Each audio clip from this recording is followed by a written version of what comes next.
chaque rentrée scolaire de septembre, on nous fait des reportages sur le fait qu'il y a des étudiants qui vivent dans les campings, dans les tentes. En fait, il faut poser les termes. Ils sont SDF et il y a 10% des étudiants qui ont déjà été SDF. Moi, je sais pas, je suis arrivé à Saint-Denis, le Crous de Saint-Denis, c'est un des pires de France, je pense. Il n'y a pas de problème pour le dire. Le truc, c'est une chambre de 9 mètres carrés. Tu rentres dans les couloirs, tu as l'impression que tu es en tôle. C'est des murs chum comme ça. Tu as des portes jaunes avec des numéros dessus. Toi, tu es chambre 14. Ok, tu rentres dans ton truc, tu as un lit de je sais pas, c'est un petit lit comme ça de tôlard. Le truc, il est épais comme ça. Tu as des punaises de lit, tu as des cafards. Tu as ta douche. Pour rentrer, tu dois contourner ta table. Enfin, tu vois, je sais pas, c'est pas décent de vivre comme ça.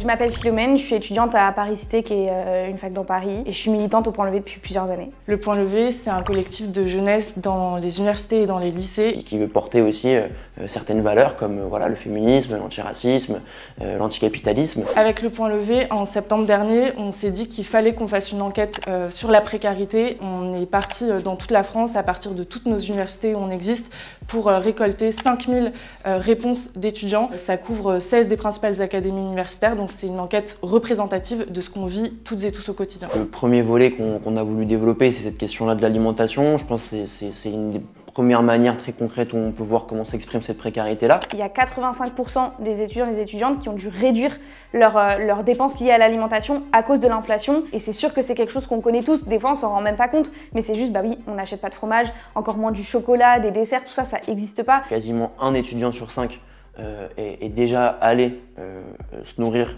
par des banques alimentaires. Moi-même, j'ai dû passer par là. Et ça encore, c'est la phase émergée de l'iceberg. C'est-à-dire que pour aller à la banque alimentaire, c'est déjà un chemin personnel où tu te dis bon, là c'est vraiment trop frère, t'as sauté des repas 4 fois dans la semaine, t'as gratté à ton pote un paquet de pâtes ou je sais pas quoi. J'abuse un peu mais voilà, en gros c'est ça l'idée. Nous on propose un repas Crous à 1 €. C'est une proposition qui existe mais seulement pour les boursiers et les boursières aujourd'hui. Sinon c'est 3,30 € le repas. C'est déjà en fait une dépense énorme pour un petit budget. Moi j'ai déjà mangé avec des copines de classe et tout qui font déjà ils essayent de contrôler un peu ce qu'on met dans nos assiettes et tout, mais qui elles ramenaient ces tupperwares pour remplir des entrées en fait pendant qu'on mangeait pour se dire qu'elle allait manger le soir. Plus largement, si on veut vraiment s'attaquer au fait de pouvoir manger correctement et de ne pas avoir à choisir entre le repas du midi et le repas du soir, on pense qu'il faut absolument instaurer un revenu étudiant. Un revenu étudiant qui soit financé par les grandes fortunes, c'est-à-dire que tous les étudiants ils aient le droit d'avoir un SMIC, en gros, pour pouvoir étudier, manger, dormir normalement. La deuxième thématique en fait de cette enquête, c'est le logement, parce qu'on sait toutes et tous que quand on est étudiant, c'est quasiment admis et normalisé qu'en fait on est mal logé. Je suis arrivé à Saint-Denis, le Crous de Saint-Denis, c'est un des pires de France, je pense, il n'y a pas de problème pour le dire. Le truc, c'est une chambre de 9 mètres carrés. Tu rentres dans les couloirs, tu as l'impression que tu es en tôle, c'est des murs chum comme ça. Tu as des portes jaunes avec des numéros dessus, toi, tu es chambre 14, ok, tu rentres dans ton truc, tu as un lit je sais pas, c'est un petit lit comme ça de tôlard. Le truc, il est épais comme ça. Tu as des punaises de lit, tu as des cafards. T'as ta douche, pour rentrer, tu dois contourner ta table. Enfin, tu vois, je sais pas, c'est pas décent de vivre comme ça. Mais ça, c'est un des éléments. Mais l'autre, c'est les fils énormes qu'on voit à chaque début d'année à Paris pour essayer de choper un appart. Et du coup, c'est aussi qu'on accepte, c'est un nivellement par le bas de l'endroit où on va dormir. Ouais, on va accepter de dormir dans 5 mètres carrés sous les toits, de dormir dans des endroits qui sont moisis. Chaque rentrée scolaire de septembre, on nous fait des reportages sur le fait qu'il y a des étudiants qui vivent dans les campings, dans les tentes. En fait, il faut poser les termes. Ils sont SDF et il y a 10% des étudiants qui ont déjà été SDF, qui n'ont pas eu de logement. Donc quand on dort en fait sur le canapé d'un ami, on est SDF. Nous, on a des étudiants, notamment étrangers, qui ont témoigné. Une qui m'a beaucoup touchée, qui dort dans le lit de sa tante parce que c'est la seule façon pour elle d'habiter à Paris. Il y a 3 millions de logements qui sont vides en France. C'est énorme, c'est plus que d'étudiants. Il devrait y avoir une réquisition des logements vides. Il y a 85% d'étudiants qui sont pauvres. Le seuil de pauvreté, il est fixé à 1 100 € par mois à peu près.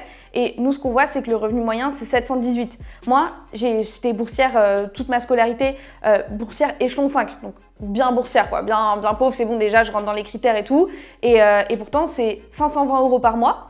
Mais mon loyer, il est de 480. Donc après, qu'est-ce qui reste? Il reste que dalle. Du coup, oui, en fait, au bout d'un moment, on est en train d'être obligé de faire un choix. Donc évidemment, le premier, une fois qu'on a payé le loyer, c'est les transports, c'est la bouffe. Mais du coup, oui, il y a plein de gens qui sont obligés de faire un choix entre aller en cours, aller travailler pour pouvoir vivre, manger, avoir un logement décent. Et en fait, ça, c'est des choix qui ponctuent nos vies en permanence. J'ai dû choisir mes horaires de cours en fonction de mon travail. Et du coup, j'ai plus trop le temps pour moi à côté de ça. La principale solution de survie face à la précarité, c'est de travailler. C'est 1 étudiant sur 2 qui travaille. Plus un étudiant travaille en termes d'heures, plus en fait il va risquer de décrocher. De plus en plus d'étudiants, ils se tournent vers l'alternance parce que c'est une manière pour eux d'essayer d'équilibrer au maximum leurs études et le travail. Mais donc en fait, nos choix de cursus universitaire, ils sont dictés par la précarité et par le fait qu'on doit trouver de l'argent. Et ça, c'est terrible parce qu'en fait, du coup, on se retrouve dans des filières qu'on n'aime pas. La précarité, ça crée un sentiment de peur, ça crée un sentiment de honte parce qu'en fait, on peut plus sortir avec les gens, on peut plus avoir de vie sociale. Moi, j'ai passé un hiver avec une chaussure qui était trouée. Évidemment, tu te sens mal, tu vas pas le dire aux autres, t'as honte, ça te coupe. Mais déjà, c'est de dire on peut sortir de cette honte, de ce truc en fait qui sert à nous diviser les uns des autres. C'est pas une fatalité, la précarité, c'est organisé, c'est construit, mais du coup ça peut aussi exploser si tout le désespoir et la souffrance qu'il y a autour de la précarité, si tout ça on le transforme dans une colère collective, c'est sûr qu'on va réussir à faire changer les choses.